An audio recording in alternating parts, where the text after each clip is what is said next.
Sindh high court ने एक बहुत बड़ा हुक्मनामा जारी किया है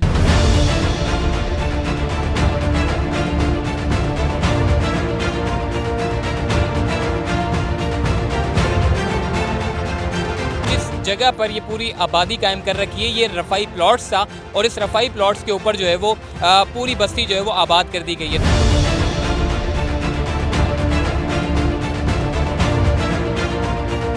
गोठाबाद स्कीम के तहत ईसा गोट के नाम से जानी जाती है और बड़ी प्राइम लोकेशन के ऊपर है। इस पूरी आबादी को खत्म करके दोबारा से असल हालत में इस प्लॉट को जो है वो बहाल रखने का जो है वो हुक्म दिया गया है।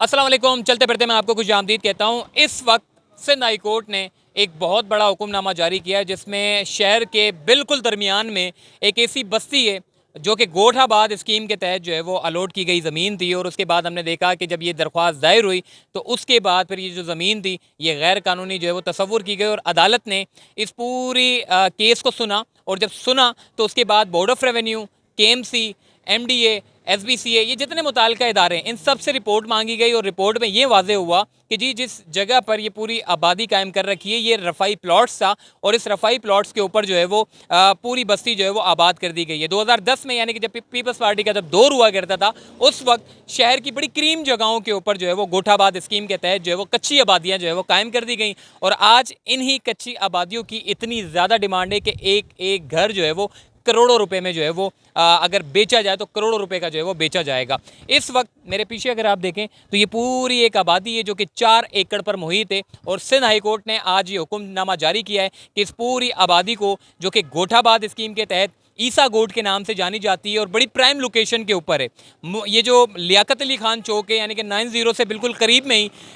बिल्कुल लियाकत अली खान चौक से 2 मिनट की एक ड्राइव है। वहाँ से अंदर जब आप आते हैं तो आपको ये पूरा गोट जो है वो देखने को मिलता है और इस गोट में टोटल कच्ची आबादी है और इस आबादी को जो है वो कायम किया गया रफ़ाई प्लॉट से। सबसे पहले ये आप बात कर लेते हैं कि ये रफ़ाई प्लॉट्स होते क्या हैं। जब भी आपको पता चले कि जी फ़लाँ जगह पे कोई कमर्शियल तामीरात की जा रही है या फिर रेजिडेंशियल तामीरात की जा रही है और वो रफ़ाई प्लॉट्स के ऊपर तामीर हो रही है तो इट्स मीन के वहाँ पर जो है वो आप अपना सरमाया ना लगाएं, क्योंकि रफ़ाई प्लॉट्स वो होते हैं जहाँ पर स्कूल्स बनाए जाते हैं सरकारी तौर पर या फिर एम्यूनिटी तौर पर जो है वो लाइब्रेरी बनाई जाती है या फिर हॉस्पिटल्स के तौर पर रफ़ाई प्लॉट्स पे इस्तेमाल किए जाते हैं या फिर पार्क्स के तौर पे जो है वो इस्तेमाल किए जाते हैं। ये जो जगह बताई जा रही है ये पार्क्स की थी, ग्राउंड की जगह थी जहाँ पर बच्चों के खेलने कूदने की जगहें थी। क्योंकि फेडरल बी एरिया में जब इस केस की समाअत हुई तो आज अदालत ने जस्टिस हसन अजहर रिजवी ने रिमार्क्स दिए कि जो फेडरल बी एरिया हुआ करता था 1960 में जो है इस फेडरल बी एरिया को स्कीम के तहत जो है वो बहाल किया, एक आबादी कायम की गई और ये बड़ी मॉडर्न आबादी हुआ करती थी। यहाँ पर प्लांटेशन हुआ करती थी, यहाँ पर पार्क हुआ करते थे, यहाँ पर ग्राउंड हुआ करते थे। मगर आहिस्ता आहिस्ता जैसे जैसे वक्त गुजरता चला गया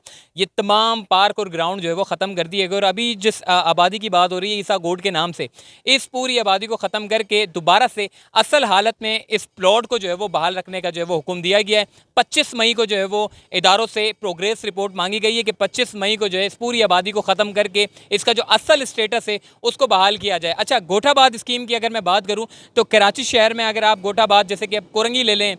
गुलशन इकबाल में चले जाएं, फेडरल बी एरिया में चले जाएं, लियाकताबाद में चले जाएं, लियारी में चले जाएं, ऐसी बेशुमार इलाकों में जो कि बड़ी प्राइम लोकेशन पर वाक़ गोठाबाद स्कीम के तहत जो है वो एक छोटा सा एक लेटर निकाला जाता है जो कि सिंध हुकूमत की तरफ से दिया जाता है। उस लेटर के ज़रिए जो है वो परचेज़ और सेल घरों को जो है वो होता है। लेकिन अब चूँकि ऐसा ऐसा जब सुप्रीम कोर्ट में जब ये ग्रैंड तजावुज़ात के केस की जब समाअत हुई तो उसके बाद पता चला जी कराची का मास्टर प्लान का है, तो मास्टर प्लान सिरे से गायब कर दिया गया और आज तक यानी कि सुप्रीम कोर्ट में ये मास्टर प्लान जो वो पेश नहीं किया गया। क्योंकि अगर मास्टर प्लान अगर पेश हो जाता है तो शहर कराची की ऐसी बेशुमार इमारतें 36,000 एम्यूनिटी प्लॉट जो है वो शहर कराची में मौजूद हैं जिनके ऊपर या तो बिल्डिंगें तामीर कर दी गई हैं या तो घर बना दिए गए हैं या कमर्शियल मकासद के तौर पर जो है वो इस्तेमाल किया जा रहा है। 36,000 प्लॉट ये पूरे शहर कराची में और आहिस्ता आहिस्ता इसमें और मज़ीद इजाफा होता चला जा रहा है। तो ऐसे ही गोठाबाद स्कीम चूँकि मास्टर प्लान के तहत अगर देखा जाए तो गोठाबाद स्कीम जो है वो जहाँ पर भी आपको देखने को मिले फ़लाँ जगह जो है प्लॉट है या फिर कोई जगह है अगर आपको गोठाबाद स्कीम के तहत मिल रही है तो खुदारा वहाँ पर आप अपना सरमाया ना लगाएं। उसकी वजह यह है कि गोठाबाद जो है वो बड़े प्राइम लोकेशन के ऊपर बना दिए गए हैं और वो गोठाबाद स्कीम के अगर आप बैकग्राउंड में जाएंगे तो या तो आपको वो रफ़ाई प्लॉट्स के ऊपर देखने को मिलेगा या फिर आपको जो है वो किसी ना किसी सरकारी ज़मीन के ऊपर जो है वो देखने को मिलेगा जो किसी और अच्छे मकासद के तौर पर जो है वो इस्तेमाल होने थे। अब इस आबादी को जो है अगर इसकी स्टेटस के बारे में बात करें तो यहाँ पर तकरीबन कोई 500-600 घर जो है वो तामीर कर रखे हैं। गुलशन इकबाल की अगर बात करें, जो पाकिस्तान रेलवे की ज़मीन थी, उसमें जो है वो तकरीबन कोई 5 या 6 एकड़ की ज़मीन थी, जिसमें पूरी उधर जो है वो आबादी कायम कर दी गई थी, कच्चे पक्के मकानात बना दिए गए थे और बाद में हमने देखा कि उस पूरी जगह को जो है वो वागुजार करवाया गया। ऐसे ही एक और गोठाबाद स्कीम थी जो कि गुलशन इकबाल कराची यूनिवर्सिटी से बिल्कुल दरमियान में, वहाँ पर भी जो है आबादी कायम कर दी गई, वहाँ पर भी सफाई करने गए तो वहाँ पर भी मुतासरीन की जो लोग वहाँ पर मौजूद थे, बैठे हुए थे, उन्होंने बड़े पथराव किया। उसके बाद फिर मामला जो है वो जूं का तू रहा और अब जो है वो एक और गोठाबाद स्कीम के तहत जो है वो, जो कि करीमाबाद पर, जो कि आगा खान हॉस्पिटल के बिल्कुल सामने ही अगर आप देखें तो ये पूरी एक 4 एकड़ पर मुहित जगह है, 500-600 घर हैं, इसको पूरा जो है वो मसमार करके इसको असल हालत में जो है वो बहाल करने का कहा गया, जिस पर जस्टिस हसन अजहर रिजवी साहब ने कहा कि आपने शहर कराची को बड़ा बिगाड़ दिया है, क्योंकि जहाँ पर मैदान हुआ करते थे, जहाँ पर पार्क हुआ करते थे, वो ख़त्म करके या तो आपने इमारतें तामीर कर दी हैं या तो कच्ची आबादियाँ बना दी हैं। अब बच्चे अगर खेलने के लिए जाते हैं तो कहाँ पर जाएंगे? प्ले ग्राउंड, प्ले एरियाज़ हुआ करते थे जहाँ पर खेलने कूदने के मौके फराम किए जाते थे, वो सब ख़त्म हो चुके हैं। प्लांटेशन हुआ करती थी, अब शहर कराची में प्लांटेशन देखने को नहीं मिलती, दरख्त देखने को नहीं मिलते और यही वजह है कि कंस्ट्रक्शन के जंगल बनाने की वजह से जो है वो शहर कराची का बड़ा बुरा हाल हो गया है, जिस पर